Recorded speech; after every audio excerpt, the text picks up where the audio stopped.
Olá, pessoal do nono ano, bem-vindos à nossa aula de revisão para a nossa avaliação bimestral de ensino religioso. Seria uma aula ao vivo, mas tive que fazer algumas mudanças de percurso, por isso estou deixando esta aula gravada para vocês, agora, hoje, quinta-feira.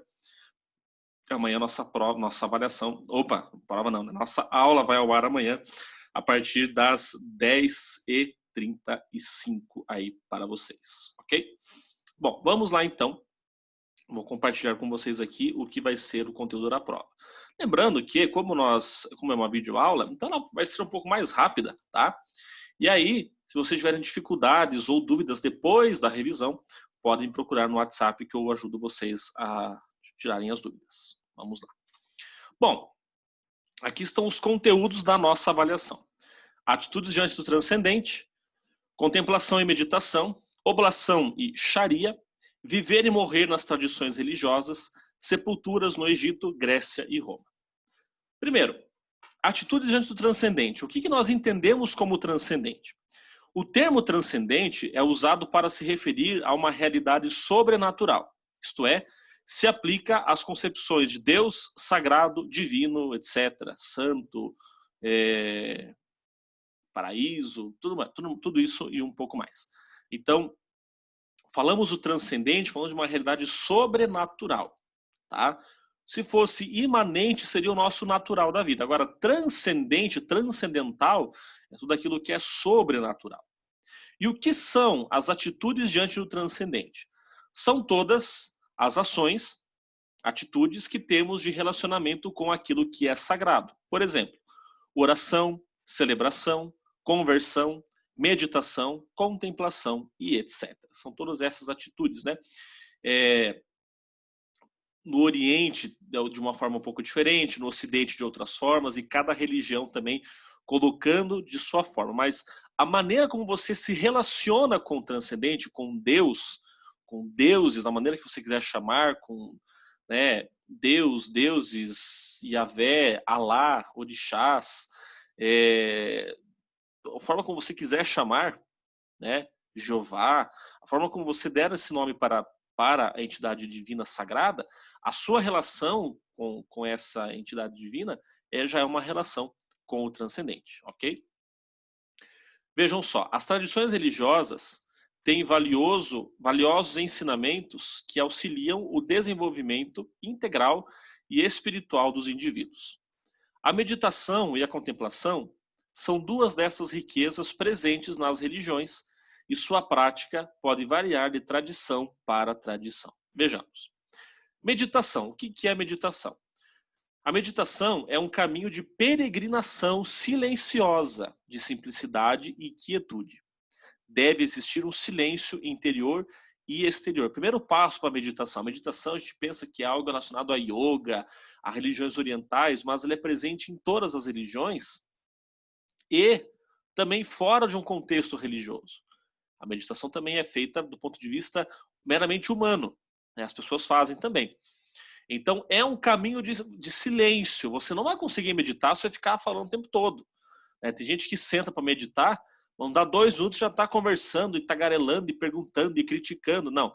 Você vai meditar, você tem que fazer silêncio interno e silêncio externo. Silêncio externo, o silêncio de fora ajuda, né? O lugar de você estar. Você não vai querer fazer uma meditação no meio do terminal da Fazenda Rio Grande, né? Tem um pouco de barulho lá, né? Então você vai procurar um lugar mais calmo, mais tranquilo. E aí você vai desenvolvendo aos poucos também esse teu silêncio interior. Você irá acalmar as tuas emoções, acalmar as tuas sensações, isso vai se acalmando também aos poucos. Agora vejam só, como que as religiões, de forma geral, utilizam as suas formas de meditação e mesmo de atitudes diante do transcendente. Nas religiões orientais, nós temos a meditação silenciosa, voltada ao autoconhecimento e contato interior. Por exemplo, no budismo, no hinduísmo e no shintoísmo. Usa-se a famosa e conhecida posição de lótus, né, que a pessoa fica na posição de lótus, sentada com as pernas cruzadas, apoiando-se, né, e as pernas cruzadas. Então, nas religiões orientais, temos muito mais presente esta questão da meditação. embora sejam todas, como eu já falei para vocês. No cristianismo, nós temos a oração pessoal ou comunitária e a espiritualidade. Nós temos, por exemplo, na Igreja Católica, monges e monjas que se dedicam a uma vida de silêncio, oração e meditação. Como, por exemplo, existem os monges cartuchos. Cartuchos, não é cartucho de impressora, mas os monges cartuchos são monges que se dedicam ao silêncio absoluto. Não conversam para nada. Vivem em comunidade, mas não conversam. Existem monges que entram no mosteiro, vivem lá a vida toda, morrem e nunca escutaram a voz de outros colegas. Nunca escutaram a voz de outros colegas. Existem dias específicos em que se pode falar, mas geralmente é silêncio. Agora, no islamismo, nós temos a tradição do sufismo. O sufismo utiliza a meditação para superar a falta de atenção e o egocentrismo, assim como para se conscientizar da presença de Alá. Já a contemplação, por definição, é uma prática de busca de unidade. Nela, as pessoas procuram entrar em contato com aquilo que as transcende.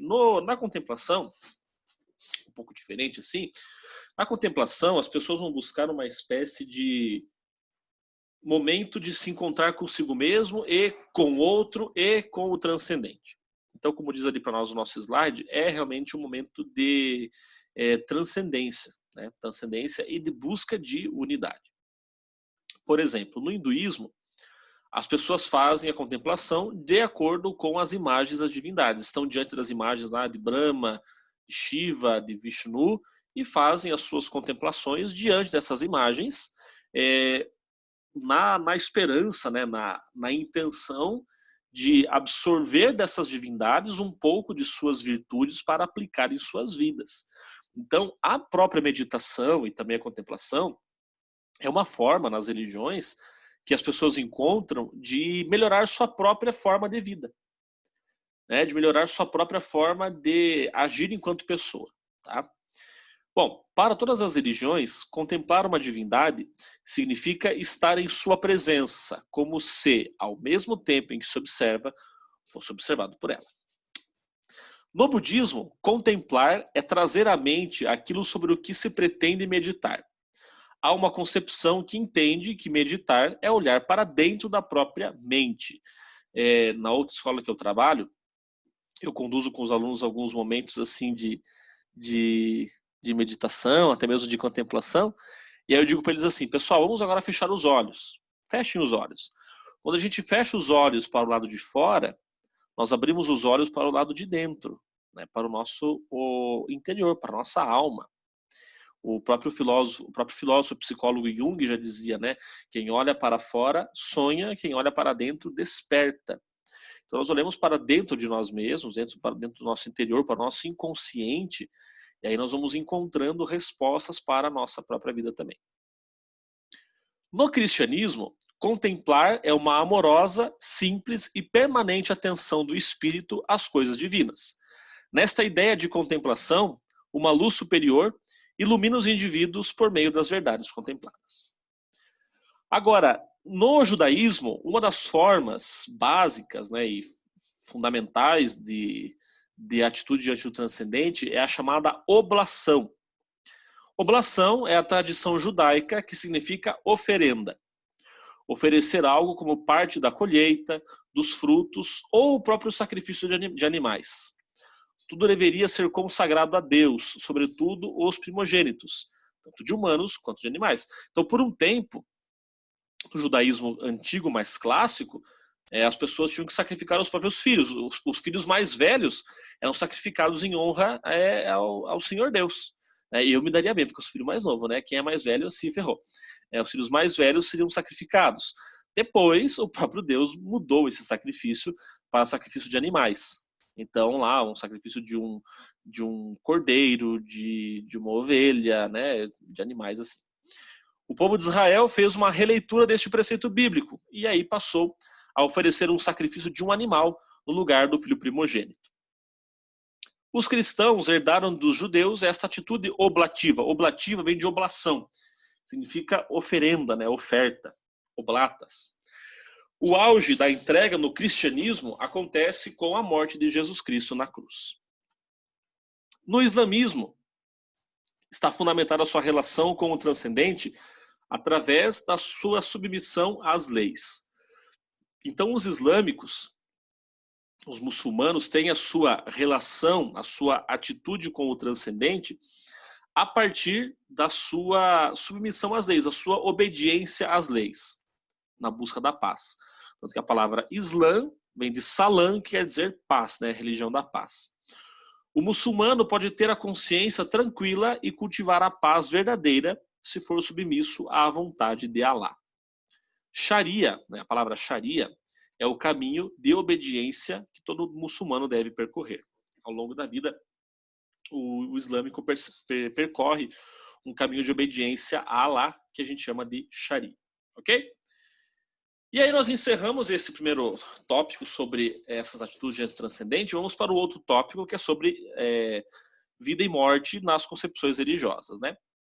Vejam só. Desde os tempos mais remotos, muitas pessoas consideram a morte um assunto delicado e misterioso. Pensar na morte implica pensar na vida. Afinal, são dois aspectos de uma mesma realidade.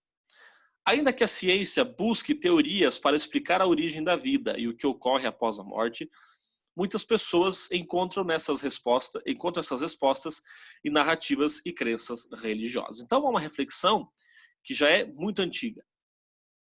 Desde que o ser humano, ele sabe que um dia irá morrer e pensa sobre essa sua morte também, quando que será, de que forma será, e o porquê também dela existir, né? Então, pensar na morte implica pensar na vida. Eu dizia para vocês nas últimas aulas, né? A reflexão sobre a morte, ela é importante, só que é uma reflexão que é mais importante ainda, que é a reflexão da vida. A reflexão da vida, ela é mais importante ainda. E aí vamos ver agora um pouquinho sobre algumas formas. Vamos deixar para o próximo bimestre os mitos de origem da vida. Tá? Nesse nós vamos falar mais sobre essas questões aqui ainda de morte e sepulturas. As sepulturas no Egito Antigo. Construídas por volta de 3000 a.C., as pirâmides, estruturas sofisticadas, eram associadas ao culto aos mortos, pois elas guardavam o corpo do faraó, a pessoa mais importante do Egito. Os egípcios acreditavam que a morte consistia num processo no qual a alma se desprendia do corpo, iniciando uma nova etapa de existência. Como o corpo era considerado a morada da alma, eles acreditavam ser necessário preservá-lo da melhor maneira possível e, por isso, desenvolveram uma técnica de conservação do corpo. Então, as pirâmides eram o local onde os corpos dos faraós eram colocados para conservar e para dizer que eram pessoas muito importantes da sua época. Nós vimos lá a distinção, né, entre os 3 tipos de pirâmides, obras arquitetônicas fantásticas, inclusive consideradas como uma das 7 maravilhas do mundo antigo, né, as pirâmides do Egito. Na Roma Antiga, os ritos fúnebres eram considerados momentos em que os familiares podiam expressar seus sentimentos pelo falecido e demonstrar suas condições econômicas, seja ostentando riqueza, seja expondo carências. As sepulturas eram parte essencial dos ritos fúnebres, pois os romanos acreditavam que as almas dos falecidos, que não fossem devidamente enterrados, passariam por diversos sofrimentos, podendo até ficar perdidas na terra. Então, na Roma Antiga, quando a pessoa morria, o sepultamento, ele era um momento de esbanjar, era um momento de ostentação. Mostrar sua riqueza econômica e fazer toda aquela choradeira típica de velório e tal. Mas eles tinham, para eles, os romanos, que tinha que ser muito bem feito o rito fúnebre, porque senão a pessoa poderia ficar com a sua alma vagando perdida na terra. Então, para os antigos romanos, a sepultura era muito importante. E todas as pessoas, até mesmo os escravos, né, aí que tá um pouco de hipocrisia, né, que não tinham outros direitos, deveriam ter uma. E os romanos levavam até mesmo alimentos, bebidas, comidas nas sepulturas, porque achavam que os mortos poderiam ter fome e poderiam precisar daqueles alimentos depois de mortos mesmo, né? Se um dia eu morrer e for professor de vocês, ainda leva no meu túmulo, por favor, uma pizza de calabresa e um pote de sorvete napolitano, obrigado. E uma garrafa de coca. Agora, na sociedade greco-romana, existia a cremação, né? A cremação era uma prática comum aos ritos fúnebres. No entanto, os pobres, na maioria das vezes, eram cremados em um ritual muito simples, e suas cinzas eram jogadas em valas coletivas. Na Grécia, as cinzas dos mais ricos eram postas dentro de uma urna para serem enterradas em sepulturas que demonstravam o status econômico e social do falecido. Então essa questão da cremação é muito antiga, né? Não é de hoje, ela vem já de muito antes. E assim encerramos então a nossa revisão para a nossa prova da semana que vem. Alguns recadinhos básicos, assim, mas muito básicos. Primeiro, lá no Classroom está disponível para os senhores a tarefa 06, senhores e senhoras. Notícia boa agora. É a última tarefa deste bimestre. Depois só no outro daqui a algumas semanas. Também no Classroom... lembrando, todo mundo tem que estar com a tarefa em dia, tá? Tem gente que tá achando assim que tá no... Não sei, tá no Big Brother, na Fazenda, que acha que é um reality show, né? Que vai... Tá, beleza. Tem gente que até agora não fez nenhuma tarefa. Tá? Eu não vou me preocupar, não vou atrás. Toda semana vocês recebem um relatório da escola das tarefas que estão em atraso. Das 5 tarefas até agora, tem gente que entregou uma, tem gente que entregou 2, tem gente que entregou nenhuma, tem gente que tá achando que é telecena. Se fizer menos pontos, vai ganhar alguma coisa, não vai ganhar nada. Tá? Então, coloquem as tarefas em dia até sexta-feira da semana que vem, que é o dia da prova. É o último dia, dia 2, é o último dia para regularizar a sua situação quanto às tarefas. Depois já era, tá? Beleza? Tranquilinho então, né? No Classroom, não se esqueçam também de responder a chamada da aula de hoje, tá? Nós não temos aula no Zoom, então para hoje somente a chamada no Classroom, que deve ser respondida até 3h30. Não adianta responder depois de 3h30, tá? 3h30, horário combinado, fecha a chamada nesse horário e daí acabou. Próxima sexta-feira, então, dia 2 de outubro, é a nossa avaliação bimestral. É um dia muito feliz, um dia leve, contente, só de alegria, dia de prova, né? Dia de prova é um dia maravilhoso. Então, a nossa prova de ensino religioso. A prova estará disponível apenas durante o horário de aula. Presta atenção, você que gosta de dormir um pouco mais, acorda às 11 de repente, sei lá, né? Vai tomar um café às 11h10 e vai sentar para fazer a prova às 11h21. Esqueça, tá? A prova para o 9º ano, somente das 10h35, posso abrir às 10h30, se for o caso, das 10h35 até às 11h20, no valor de 40 pontos a nossa avaliação. Com mais 60 pontos das tarefas, e fechamos com 100 pontos nesse bimestre. Como todos os outros, também fecha 100 pontos, né? A prova terá 8 questões, valendo 5 pontos cada, com questões de marca X, questões de verdadeiro ou falso de responder. E uma coisa eu digo para vocês. Em outras avaliações, eu não vou dizer para vocês, né, avaliação individual, porque eu conheço alunos. Eu sei que vocês vão dar uma olhadinha no Google, né, nas respostas. Agora, eu digo uma coisa para vocês assim, eu não sou trouxa, tá? Nem otário. Então, eu sei nitidamente quando um aluno copiou uma resposta. Isso aqui eu vou falar olhando para vocês aqui. Eu sei quando um aluno copiou uma resposta da internet. Não se dá nem ao trabalho de, pelo menos, mudar as palavras. Tá? Então, questões que tiverem plágio de internet, eu vou jogar a resposta na internet, eu vou zerar a questão. Se eu ver que a sua resposta está muito estranha, eu vou copiar toda a sua resposta, vou jogar no Google. Se for uma resposta copiada, a questão será zerada. Sem choro nem vela, sem direito à apelação. Porque nós estamos no 9º ano, vocês estão indo para o ensino médio ano que vem, depois para uma faculdade. Né? E não pode ter esse tipo de cópia. Isso é uma cola, né? Isso é uma cola desse jeito. Tá? Não tem para que vocês procurarem respostas na internet. Todas as aulas estão gravadas no Classroom, disponíveis. Né? Vocês têm meu telefone, podem tirar dúvidas comigo sempre. Então, se a resposta estiver um pouco suspeita, vou dizer o que é uma resposta suspeita. É um aluno que tem lá uma pergunta e no meio da resposta está a palavra escrita assim, a palavra bem assim, objecto, com letra C, igual ao português de Portugal. A não sei que você veio de Portugal e tem uma dificuldade assim, de acompanhar o português brasileiro, tudo bem. Agora, acho que não é o caso de ninguém aqui da nossa sala, né? Então, é o caso. Ou como teve um caso aqui nessa escola de uma outra... Não foi interativo, foi uma outra escola que eu dou aula, que o aluno foi copiar a resposta e aí saiu, inclusive, a resposta no Classroom, não, né? Na outra plataforma que a gente usa, saiu a resposta assim, resultados da pesquisa. Oh, que beleza, né? Maravilha. Isso aqui falo pro bem de vocês, tá? Se o professor não amasse vocês, eu não falaria uma coisa dessa. Beleza? Então, por hoje é só. Estudem bem essa revisão, né? Revejam as aulas que já estão gravadas. A tarefa de hoje são 3 questões, não são 2 nenhuma, serão 3 questões, também já para ajudá-los a ir pensando e estudando para a prova. Em caso de dúvidas, me procurem, né, no meu número, vocês têm meu contato e eu ajudo vocês. Beleza? Bons estudos, bom final de semana. Na próxima semana, dia 2, não temos nem Zoom, nem nada, prova direto. A gente se encontra de volta no dia 9 de outubro. Grande abraço, até lá, fiquem com Deus e até a próxima.